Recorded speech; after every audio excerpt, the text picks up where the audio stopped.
the channel. My name is Caleb, and this is Mod Motorcars, a channel dedicated to the restoration and preservation of European classics and exotics like this beautiful Ferrari 308 GTB. Now this isn't just any Ferrari 308, this was the cheapest Ferrari 308 GTB in the USA. And today, I'm going to take you on a journey around this car. We're going to talk about why this particular 308 is a bit special, and also you're going to see why it was so affordable. So, we all kind of know the Ferrari 308. It was a really popular car in the 70s and 80s. It was featured on TV shows like Magnum P.I. with Tom Selleck. You saw it in movies like National Lampoon's Vacation with Chevy Chase, and a lot of other movies throughout the 80s. In all, they made about 13,000 Ferrari 308s in total from 1976 through the mid-80s. It's a lot of cars, especially for Ferrari.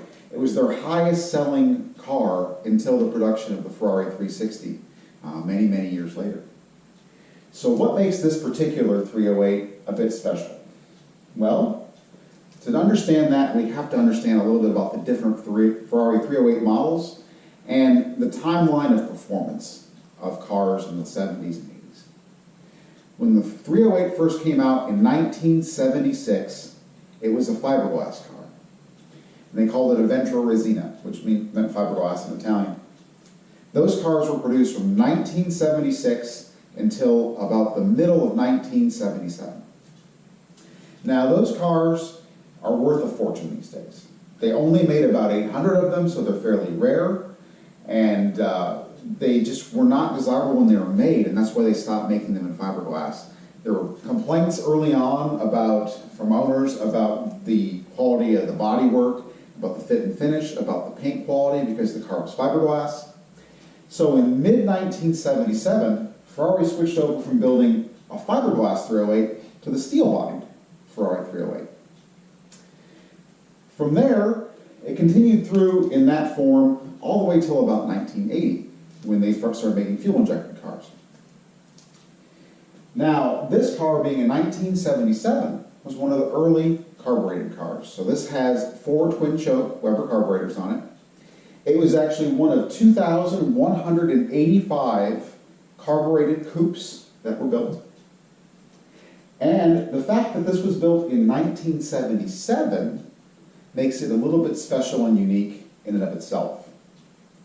So in the 70s, the United States was really starting to bring in all of their emissions regulations. However, in 1977, this car came to the United States without having to have catalytic converters. So this was before the cars had to be choked out by all the emissions regulations. So this car, with its 4 twin-choke Weber carbs and no catalytic converters, made 255 horsepower. Some of the later cars, like the early 80s fuel-injected cars, were as low as 205 horsepower. So this has all the performance that a Ferrari should have.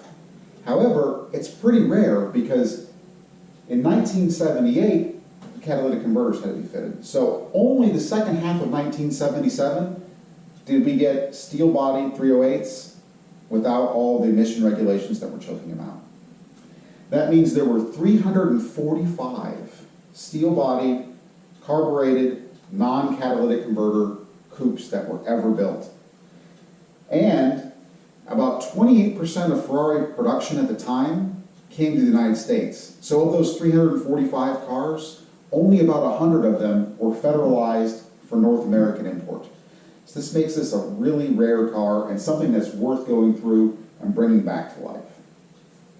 So now let me take you on a tour around the car. We'll see what it looks like and come to understand why this car was as affordable as it was, because it's going to need a lot of work. Now, as you can see, the paint work on the 308 doesn't look all too bad. From what we can tell, this is all original paint.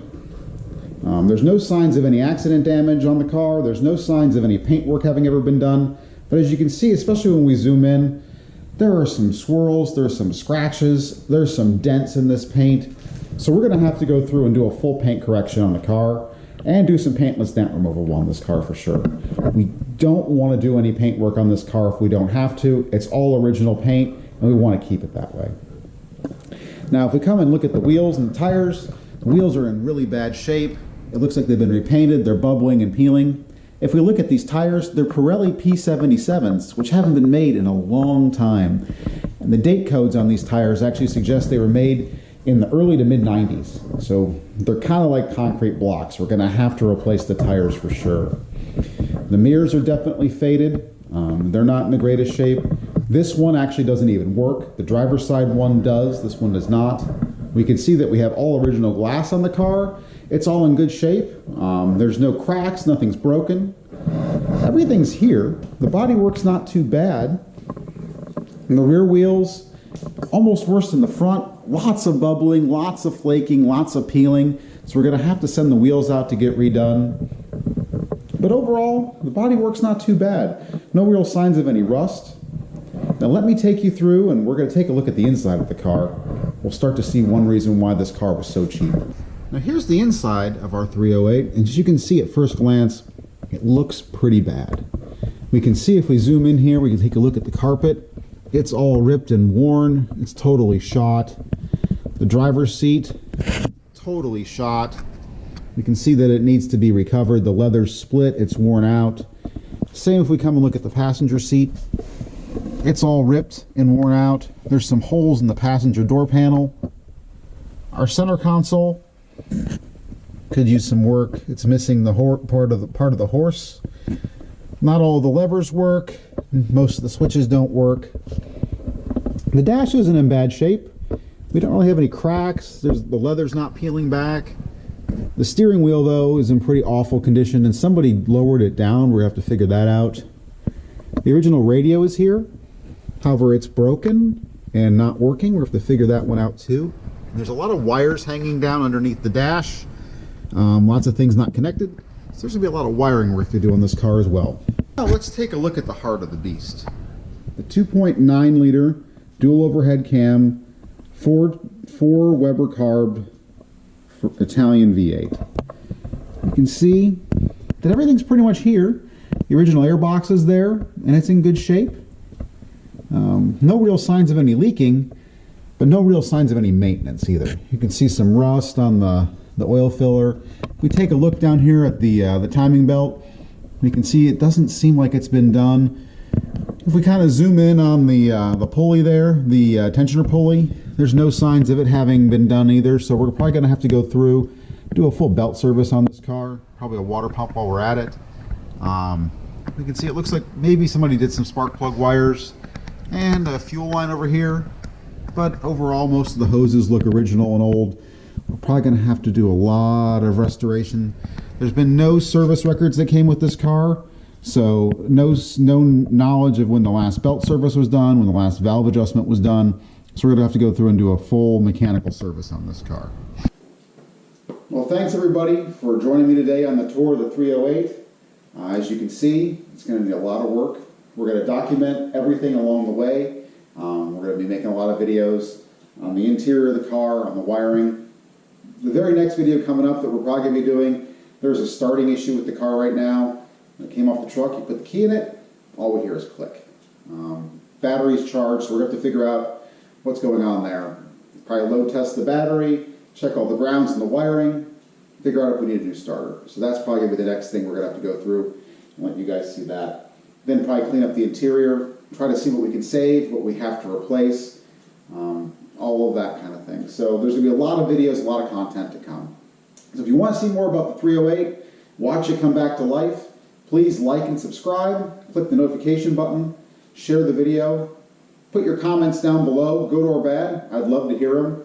Also, in the description below, you're going to see a link to the Mod Motor Cars Instagram page, where we're going to be documenting in photos all of the restoration of the car. There's also going to be a link to the Mod Motor Cars merch store, where you can get great things like this sweatshirt. All the proceeds from the merch store go directly to buying parts for the 308 and bringing you guys more content. So until next time, have a great day, and I look forward to seeing you again soon.